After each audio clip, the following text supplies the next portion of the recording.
The following special is a production of KRON 4 Presents. Brought to you by your local Ford store. Good evening. I'm Belva Davis. Welcome to the world premiere of Day of the Gun. As a television journalist reporting on the explosive events of the 1970s, I saw firsthand the fierce and prolonged struggle which engulfed America and the Bay Area.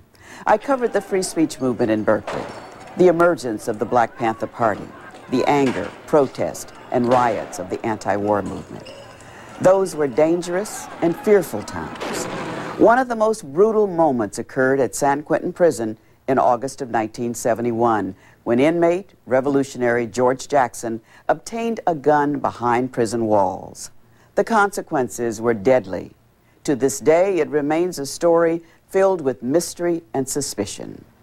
Because tonight's special contains graphic pictures and descriptions of violent events, viewer discretion is advised. Now, KRON 4 presents Day of the Gun.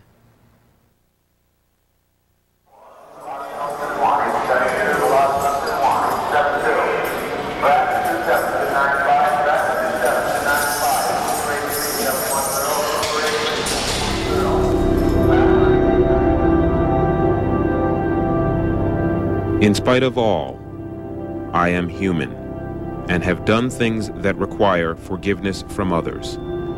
I have transgressed against my fellows in moments of weakness and madness. I hope I can make it. George Jackson. In the fall of 1970, George Jackson skyrocketed to international fame with the publication of his book, Soledad Brother, The Prison Letters of George Jackson. By the next year, he was dead. George Jackson served a life sentence, which turned out to be a death sentence, for a $70 robbery.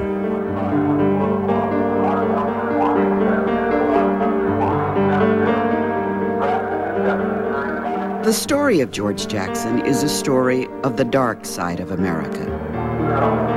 In August of 1971, when Jackson was a 29-year-old inmate at California's San Quentin Prison, he became the central figure in the prison's bloodiest day.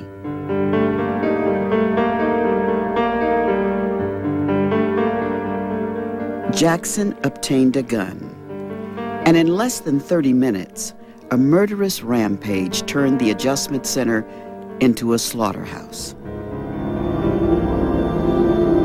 6 men, including Jackson, were killed. It was unprecedented. It had never, ever happened before. It's never happened again. During his prison life, George Jackson was a polarizing figure, hated as much as he was loved. He was a threat in the prison system. He was one that just didn't seem to be very afraid. He was defiant, he was proud, he was a revolutionary. George Jackson was a thug. My guess is that he stole lunch money from his grade school associates. He educated himself and emerged as the most powerful intellectual within the prison system. He was a punk convict until he was catapulted into the spotlight.